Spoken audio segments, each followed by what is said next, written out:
ప్రియులరా, బాగున్నారా? దేవుని వాక్యాన్ని క్రమంగా చదువుచున్నారా? ప్రార్థించుచున్నారా? నేటి ధ్యాన వాక్యము దశలోనికు రాసినటువంటి మొదటి పత్రిక 4వ అధ్యాయము 16వ వచనం. ఆర్భాటముతోనూ ప్రధాన దూత శబ్దముతోనూ దేవుని బూరతోనూ పరలోకము నుండి ప్రభువు దిగివచ్చును. దైవజనుడైనటువంటి పౌలు ప్రభు యొక్క రాకడను గురించి ఇక్కడ చెబుతూ ఉన్నాడు. ఆర్భాటంతోనూ ప్రధాన దూత శబ్దంతోనూ దేవుని బోరతోనూ ప్రభు అయిన యేసు దిగివచ్చును అని అంటున్నాడు. ప్రభు యొక్క రాకడ సమీపపు దినములలో మనం ఉంటూ ఉన్నాం. మునుపెన్నడూ ప్రపంచము ఎదురు చూడనటువంటి బహుభయంకరమైనటువంటి దినాలలో మనము ఉంటూ ఉన్నాం. అనేక దేశాలలో ఇప్పుడు యుద్ధ వాతావరణము నెలకొలి ఉన్నది. దేశాలు అన్నీ కూడా యుద్ధాల వైపు పరుగులు తీస్తూ ఉన్నాయి. ఇజ్రాయేలు నిరంతరము అనేక దేశాలతో యుద్ధము చేస్తూనే ఉన్నది.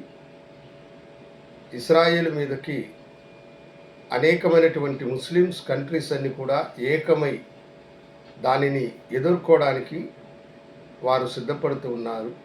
రష్యా ఉక్రెయినుల మధ్య యుద్ధ వాతావరణము నెలకొని ఉన్నది. అమెరికా ఎప్పుడు యుద్ధరంగంలోనికి దుముకుతుందో తెలియనటువంటి పరిస్థితిలో ఉంటూ ఉన్నాం. ప్రభు అయిన యేసు ఈ భూమి మీద ఆయన జీవించిన కాలంలో తన రాకడకు సూచనగా ఆయన చెప్పినటువంటిది ఏమిటంటే, యుద్ధములు జరుగుతున్నప్పుడు,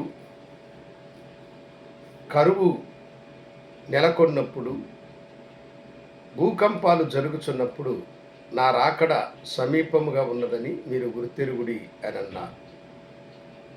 ఇవన్నీ కూడా జరుగుతున్నటువంటి దినాలను మనము చూస్తూ ఉన్నాము. ఎక్కడ పట్టిన భూకంపాలు, కరువు కాటకాలతో నిండి అతివృష్టి, అనావృష్టి లోకమంతా వ్యాప్తి చెందింది.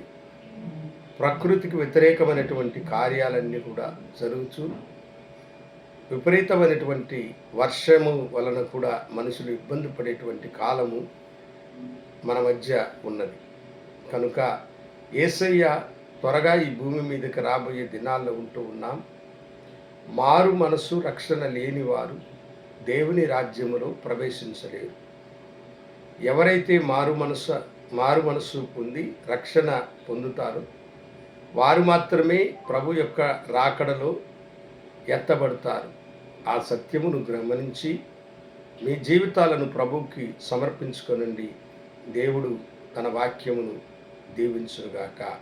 ప్రార్థించుకుందాం. గనుడా, నీకు వందనాలు. సత్యమైన నీ మాటలను బిడ్డలు గుర్తెరిగి రాకడకు సిద్ధపడువారుగా వారిని మీరు ఏర్పాటు చేసుకోమని యేసు నామమున అడిగి వేడుకొంచున్నాము తండ్రి. ఆమేన్. శుభోదయం. ప్రభు మిమ్మలను దీవించునుగాక.